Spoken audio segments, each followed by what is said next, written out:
if you have a memory that's more than 18 months old, approximately, and when you pull that memory up to mind, if you still have an emotional reaction, that means you haven't fully articulated the memory. You haven't analyzed it causally. You haven't freed yourself from its grasp, and you're carrying it like a weight.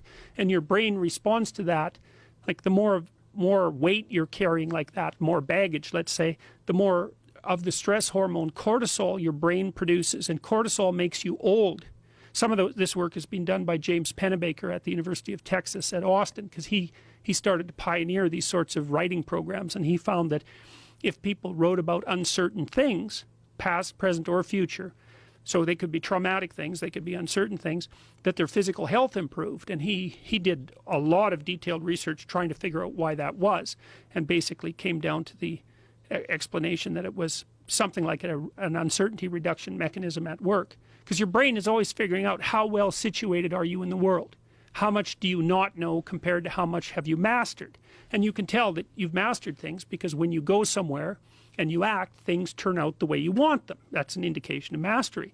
And your brain is sort of keeping track across your whole life of how many places you've been where things haven't worked out compared to how many places you have been where they have worked out. And if all those places in your past where things haven't worked out, you need to map and master. And that decreases the existential load on you, but that actually decreases your psychophysiological load. It makes you healthier. It makes you less stressed.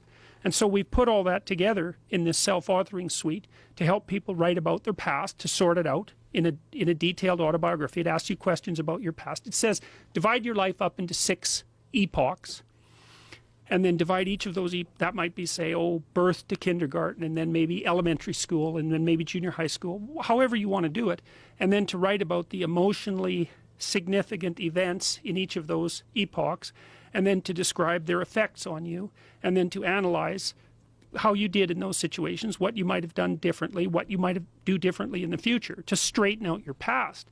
And I've done that with my students in my Maps of Meaning class for about the last 10 years, and some people have written 15,000 words. It's not that uncommon for students to write 15,000 words in their autobiography.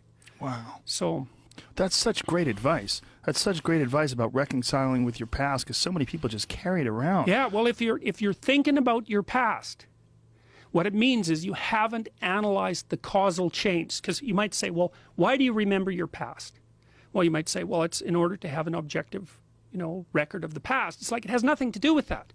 There's only one reason you remember the past, and that's to be prepared for the future. That's why you remember the past. And so what you're supposed to do is take the past and extract out from it wisdom. And wisdom is the ability to avoid stumbling blindly into ditches. And so you think, well, here's a time in my past I stumbled blindly into this horrible ditch and terrible things happened to me. It's like, okay, you need to take that apart. You need to figure out, how was it that events conspired with your participation, voluntarily or involuntarily, so that terrible consequence emerged. You need to know why that happened and how you could react differently in that situation. And as soon as you do that, your brain will leave it alone. It won't obsess you about it anymore, because the anxiety producing parts of your brain are basically trying to tell you where there are obstacles in your environment. It's like, look out, don't go there, don't go there. It's like, well, don't go there, there's fire. Well, maybe you could master the fire, right? Then you're a wielder of fire, you're not just a victim. And lots of situations are dangerous or not dangerous depending on your level of mastery, right? I mean, life is like that. And so a negative emotion that's associated with a memory is something that's crying out for mastery, and writing can really help with that. So you're reorganizing your brain when you write autobiographically.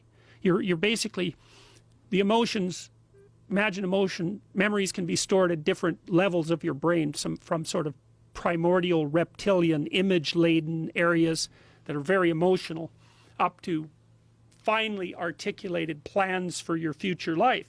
Well, you want to take everything that's negative and emotional and transform that into a fully articulated vision for your future. And that frees you of your past. You shouldn't be thinking about your past. I mean, maybe if you're 80 and you're going over a well-spent life, that's a whole different thing. But if you're 30, 35, or 20, and most of the time you're thinking about your past, it's like It's like your soul is trapped back there, and you need to free it through investigation.